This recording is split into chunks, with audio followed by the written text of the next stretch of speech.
Boa tarde, meu nome é Renata, eu sou coordenadora e professora do curso de Biomedicina da Unip de Assis e hoje vou estar falando um pouco sobre a análise fisiopatológica do mieloma múltiplo. Conflitos de interesses. Nós vamos falar um pouco da hematopoese, na questão normalidade, na questão voltada para neoplasia, linfócitos B, fisiopatologia do mieloma, diagnóstico laboratorial e clínico, incidência, tratamento e perspectivas. Na hematopoese normal, o nicho de células tronco-hematopoéticas existente dentro da medula óssea recebe estímulos por meio de citocinas que fazem a diferenciação em dois progenitores, mieloide e linfóide. No progenitor linfóide encontra-se então os linfócitos B, que são de interesse para a gente estar falando, abordando aí esse tipo de mieloma. No contexto neoplásico, a hematopoese vai aumentar aí, no caso, a quantidade de linfócitos B diferenciados em plasmócitos, reduzindo então a quantidade de células de outros tipos, como neutrófilos, monócitos e assim por diante.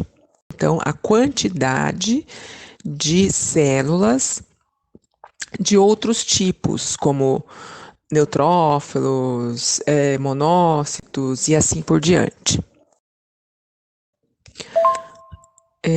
Os linfócitos B são produzidos na medula óssea, passam por um processo de diferenciação e maturação e apresentam marcadores de superfícies específicos, como no caso exemplificado aqui no slide, o CD19 e CD21, além de outros. E além disso, o receptor de célula B, específico aí para se ligar ao antígeno. Uma vez então que ele se encontra com o antígeno, haverá então a diferenciação do linfócito B em linfócitos B ativados, plasmócitos, e linfócitos B de memória. A maturação dos linfócitos B tem início a partir das células Pro-B, que expressam 3 genes, TDT, RAG1 e RAG2, sendo esses dois últimos importantes para promover o rearranjo dos genes para formar os 5 tipos de imunoglobulinas. O estágio de maturação do linfócito B são caracterizados por um padrão específico de expressão de genes de imunoglobulinas e de outras proteínas de membrana que servem como marcadores fenotípicos desses estágios de desenvolvimento. Então, eles diferenciam-se em plasmócitos que vão então sintetizar e liberar na circulação anticorpos específicos. Quando se fala na fisiopatologia do mieloma múltiplo, trata-se de uma neoplasia progressiva incurável, onde haverá proliferação desregulada e clonal de plasmócitos na medula óssea. Produzem em secreto imunoglobulinas monoclonal ou fragmento dessa chamada proteína M. A MIP1-alfa é o ativador do receptor do ligante NF-κB, são citocinas produzidas por plasmócitos neoplásicos que são capazes de ativar osteoclastos, induzindo maior processo de reabsorção óssea e com isso reduzindo aí a ação do osteoblasto em síntese da matriz óssea. A interleucina 6, ela é sintetizada por células tumorais e que isso então leva à proliferação e sobrevida das células de mieloma.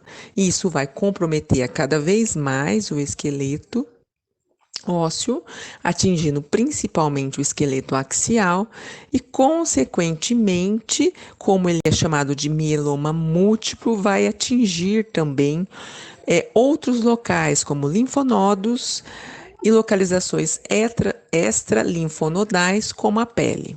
As manifestações clínicas do mieloma múltiplo incluem, durante o desenvolvimento da doença, um aumento na quantidade de osteoclastos e células que vão secretar enzimas que degradam a matriz óssea, resultando em lesões líticas dos pacientes acometidos. Muitas vezes, no paciente idoso, isso pode ser considerado, primeiramente, aí como uma osteopenia e até mesmo como uma osteoporose, se o clínico não tiver uma visão mais ampla de que pode ser aí uma doença hematológica. Essas células são plasmócitos neoplásicos, que vão sintetizar aí citocinas que estimulam a ação do osteoclasto. Esses plasmócitos neoplásicos são chamados de plasmocitomas, que produzem aí imunoglobulinas em excesso e da supressão da imunidade humoral normal, consequentemente aí produzindo em maior quantidade aí uma imunoglobulina específica, o que reduz então as funções da imunidade humoral, a síntese de outras imunoglobulinas. Acarreta, né, uma das mais manifestações clínicas ainda do mieloma é a anemia, insuficiência renal, supressão da hematopoese, lesões ósseas e um risco aumentado de infecções devido então à redução aí da atividade da imunidade humoral. O mieloma múltiplo é responsável por 1% de todas as mortes por câncer nos países ocidentais. Sua incidência é mais elevada em homens, indivíduos afrodescendentes e adultos de mais idade. Quanto ao diagnóstico laboratorial, o hemograma pode evidenciar algumas alterações: anemia normocítica e normocrômica, hemoglobina entre 7 a 10 gramas por decilitros, leucograma normal ou com neutropenia, plaquetas normais ou com leve trombocitopenia e reticulócitos apresentam contagens reduzidas. No esfregaço sanguíneo, é possível encontrar hemácias com aspecto de empilhamento exagerado, que é o que a gente chama de hemácias em rouleau. Devido então aos altos níveis plasmáticos de proteínas M, que fazem com que as hemácias nos esfregaços de sangue periférico grudem umas às outras, ou seja, tipo uma aglutinação, formando aí esse rouleau. É uma característica, né, aí desse tipo de mieloma, mas lembrando-se que não é exclusiva somente do mieloma. Pode ocorrer também em outras doenças, como lúpus eritematoso e no caso do HIV. Conforme observado no slide, a gente consegue então identificar as hemácias empilhadas, ou seja, em rouleau, e um linfócito aí normal, ou seja, um linfócito maduro, mas que não se caracteriza aí como plasmócito, porque a característica do plasmócito é mais diferenciada em relação a essa. Citoplasma dele é mais basofílico e é uma célula maior em relação aí ao linfócito não ativado.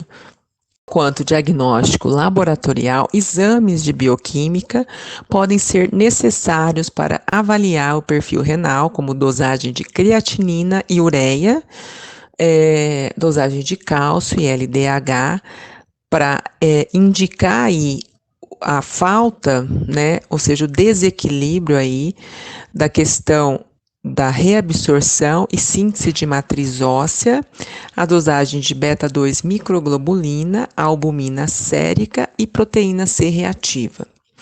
Quanto à eletroforese, em 99% dos pacientes com mieloma múltipla, as análises laboratoriais revelam níveis elevados de imunoglobulinas no sangue, de cadeias, principalmente de cadeias leves, proteínas de Bence Jones na urina. Essa eletroforese pode ser realizada tanto da urina quanto do plasma. E depois ser avaliada por imunofixação, observando aí nesse gráfico o pico monoclonal do mieloma múltiplo.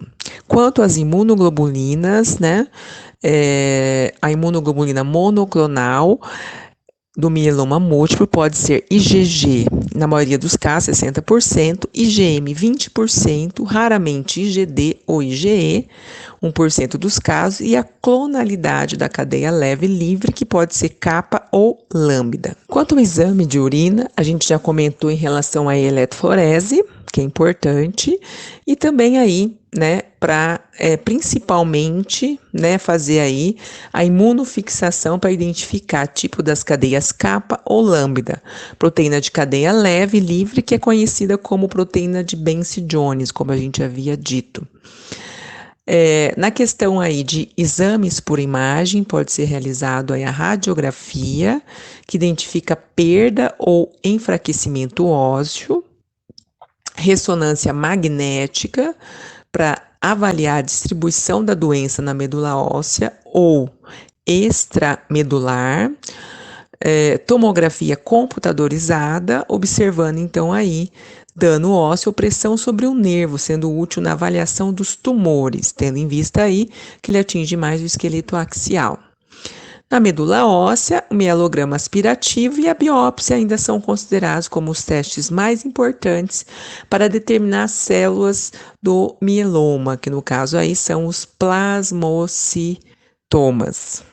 A histologia, ou seja, da biópsia, pode-se então observar uma predominância de plasmócitos de aparência relativamente normal, os plasmoblastos, com cromatina nuclear vesicular e um único nucleolo proeminente, ou de células multinucleares bizarras. Consequentemente, pode observar também, né, células multinucleadas, né, como eu falei, nucleolos proeminentes e vesículas citoplasmáticas que contém aí, no caso, as imunoglobulinas, né, aí o clone de imunoglobulina específica que caracteriza aí esse tipo, né, de neoplasia. Como observado, então, no slide na histologia, né, a gente retirou essa imagem aqui de anátomo do site da Unicamp, anátomo patológico, mostrando, então, aí, evidenciando aí na seta, né, aí uma grande celularidade de plasmócitos, e na ponta da seta, na figura abaixo, né, evidenciando um aumento maior aí, os plasmócitos com núcleo central e com citoplasma basofílico. Bom, nessa imagem a gente consegue observar, né, uma histologia num corte de osso descalcificado, pelo método histológico, né? E o que observa-se, então, no mieloma múltiplo é que vai haver lesões focais que se iniciam na cavidade medular, provocam erosão dos ossos esponjosos e destroem progressivamente o córtex ósseo, causando frequentemente fraturas patológicas. Então, devido à ação do osteoclasto, como já foi dito, ele vai destruir mais, né, vai reabsorver a matriz e vai haver uma redução aí da matriz óssea e, consequentemente, isso pode levar a fraturas ósseas, possivelmente. Exames essenciais para complementar aí o diagnóstico é necessário, como no caso, a imunofenotipagem por citometria de fluxo, para detectar marcadores e diferenciar plasmócitos normais dos malignos presentes no mieloma, como no caso aí o marcador CD19 negativo e CD56 positivo. A PCR, para identificar possíveis mutações, e análise citogenética pelo método FISH. Quanto ao diagnóstico clínico, a reabsorção óssea frequentemente acarreta fraturas patológicas e dor crônica. A hipercalcemia associada pode dar origem a manifestações neurológicas como confusão mental, fraqueza, letargia, constipação e poliúria, podendo contribuir para a doença renal. Aí a gente consegue observar, né, os ossos, né, a gente acabou de falar, né, aí em questão da ação aí do aumento da reabsorção nos rins devido à proteinúria, né, pode levar aí, causar a lesões nos túbulos renais, como também aí no glomérulo renal, afetando então aí a função renal.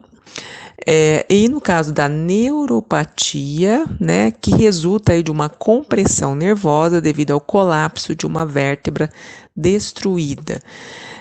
Seus sintomas emergenciais são dores mais intensas, fraquezas ou parestesias das extremidades inferiores, alterações funcionais da bexiga ou intestino. Quanto à incidência, né, como já foi dito, a idade de incidência máxima de mieloma múltiplo é entre 50 e 60 anos. Por ano, estima-se que 7.600 brasileiros recebem o diagnóstico da doença e a falta de conhecimento sobre o assunto implica em diagnósticos tardios, que restringe as opções de tratamento. Já nos Estados Unidos, 19 mil casos são registrados no mesmo período.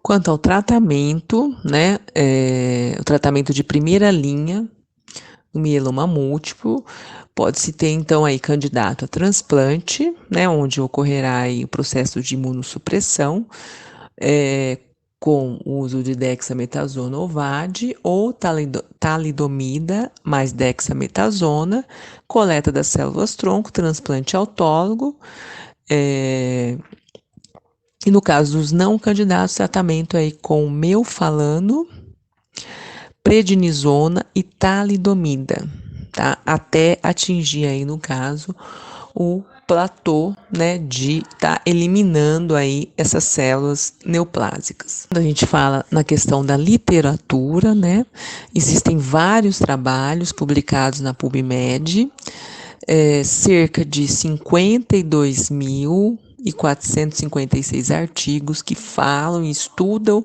né, sobre estudos com mieloma múltiplo e perspectivas de provavelmente um novo olhar aí para o diagnóstico e tratamento dessa patologia. Nesse trabalho, então, né, pode-se observar aí em 2014, né, a intenção, né, de um novo critério para identificar pacientes que necessitam de terapia em um estágio mais precoce do que na manifestação orgânica, porque daí já fica mais difícil de realizar o tratamento desse paciente. Foi realizada a descoberta de 3 drogas eficazes, porém com alto risco de toxicidade ao organismo do indivíduo. O uso, né, aí no caso de biomarcadores, maximizam os benefícios e reduzem a toxicidade.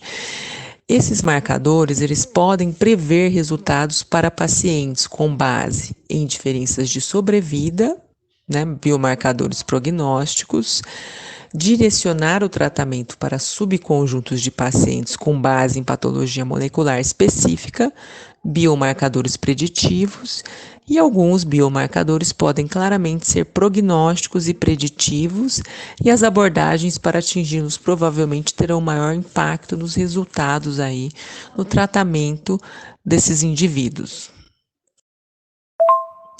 Bom, na citogenética, né, análise aí por citogenética da banda G, pode identificar translocações que envolvem o locus do gene da cadeia pesada de imunoglobulina e a hiperdiploidia como eventos iniciais.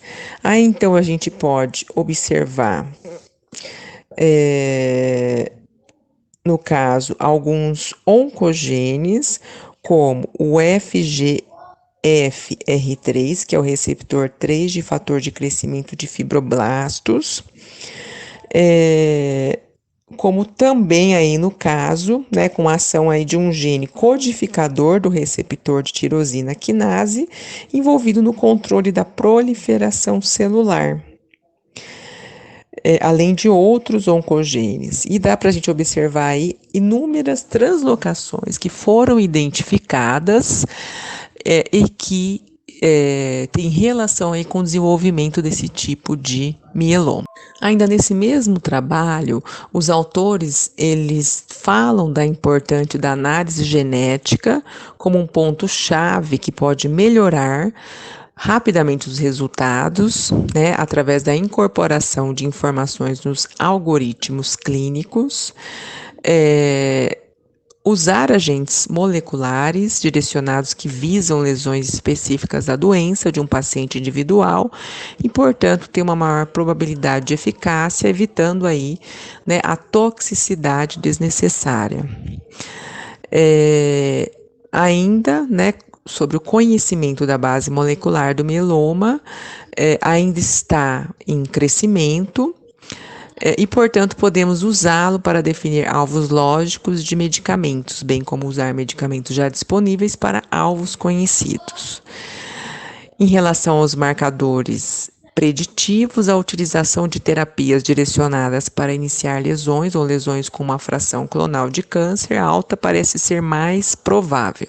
Perspectivas para o futuro, né, seria então, em primeiro momento, um diagnóstico mais preciso, né, desse tipo de mieloma, um tratamento menos nocivos, descoberta de novas drogas, de novos marcadores prognósticos e preditivos, né, individuais aí para cada paciente, investimento aí do Ministério da Saúde no Brasil para pesquisas que possam identificar esses marcadores em pacientes que já apresentam esse tipo de patologia e o acesso universal a todos os portadores a exames citogenéticos. Por fim, gostaria de agradecer a toda a equipe da Liga de Hematologia e Hemoterapia da Unip de Assis, todos os alunos aí do curso de Biomedicina, todos os representantes da Liga e principalmente a aluna Júlia Fracasso e Luiz Fernando Moraes, alunos que também idealizaram e executaram, juntamente com os outros membros da Liga, a execução desse encontro de genética. Obrigado e um grande abraço a todos.